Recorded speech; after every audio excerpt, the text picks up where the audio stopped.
Hello! In this video I'm going to distribute a number of players to smaller teams. For example, I have 24 players here. If you look at them, you can recognize them. They are from the German national team. And suppose you are the trainer and you want to make subgroups of it. How to do this and how to do this different every time you want to make an exercise. Alright, let's see how we can do this in Excel. The first thing we are going to do is to make a random number. Since the distribution will be different every time, we need random numbers. Now, there are several formulas, but we take this simple formula, the RAND function. Bracket open, bracket close. You don't have to type anything in there and copy this down. I copy this down for the 24 players, and I also made a conditional formatting here. I manage rules and adjust the data bar that applies to this range. So the large numbers get a large bar and the small numbers get a small bar. The next step is that you want to have the order. So the largest number you want to have this the number 1 and the smallest number is the number 24.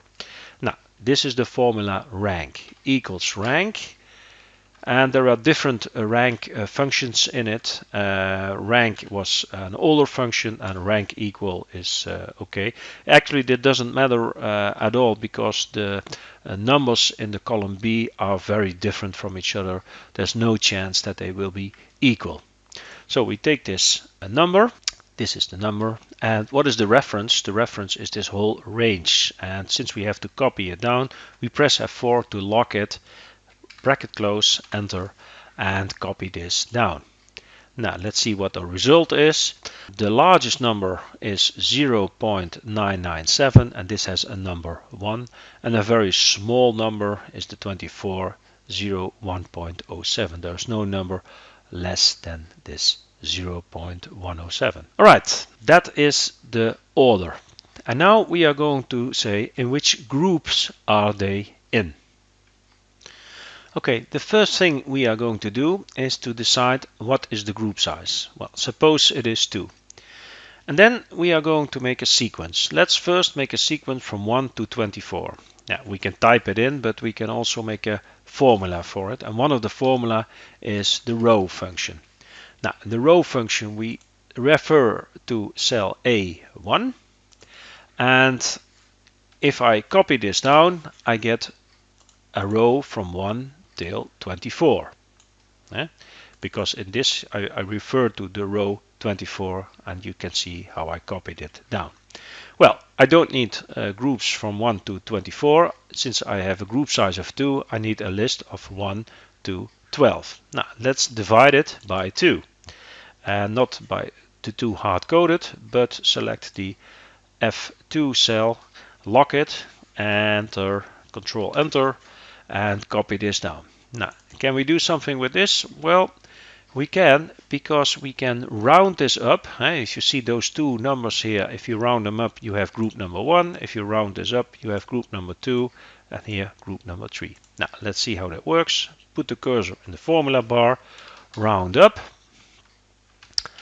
put the cursor behind, and then semicolon, and then how many digits you need? Well, we need 0 digits. Bracket close, Control Enter, and copy this formula down. Now, and you see here now a list of 12 groups. Now, if you increase this to the number 3, then you see that you have a group of 111, a group of 222, 333, and if you do this by 4, it works as well. Now, let's see how we can assign now a person to this number. Alright, what is your idea about this? Well, actually, you do this as follows. The first person with the number 1 you put on the place number 1. Number 2 goes there, and number 3 here goes on the 3rd place. So what we are going to do now is we need a list of 1 till 24, and we are going to look into the column C, and then we give back column A. And the formula to do so is the new X lookup function. Equals X lookup. And what is the lookup value? Well, the first lookup value is 1. Then the second is 2. Then the third is 3. We cannot hard code it, but we know that we have a formula for it called row.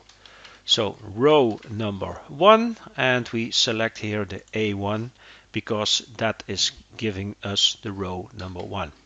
So this is the lookup value. What is a lookup array? Well, we are looking up this array here, F4 to lock it. And what is the return array? That is the list of all the players. F4 to lock it, and we always going to find something, so we don't have to enter the optional numbers in it. Control Enter and copy this down and see what we have. We have all the players here. Number 1 is Antonio Rudiger, and why is that? Well, Antonio Rudiger is here on number 1. Mesut Özil is number 2. Here is Mesut, and so this is the distribution. All the players in column A are now divided in these teams. Alright, what did I do here? I made a button. How to do this? Insert in the developer tab, and then insert here spin button. I click on it, drag it, and then assign this format control, and then we are going to assign it to this cell here in F2. Now I did this already, so I will delete this. And what happens then, if you click on it, it returns to a 5, to a 6, and to a 7. We are quite happy with it, but not all. We can not see very clearly who is in which group, and therefore we do some conditional formatting. So how to do this? Well, let's take a group size of 2. What do we see here? The ones belong together and they have to be a color. The 2's should have another color, and the 3's have also another color. Now, what's the difference between all these numbers? One part of the numbers is even and the other part is odd. So if the numbers here are even, then you can give them another color as if they are odd. Now, alright, let's do this. Select this range here, and in the Home tab, Conditional Formatting, and we are going to apply a new rule. We are going to take a formula to it, and then we say, is this cell here, E5, is even, and what cell are we going to check?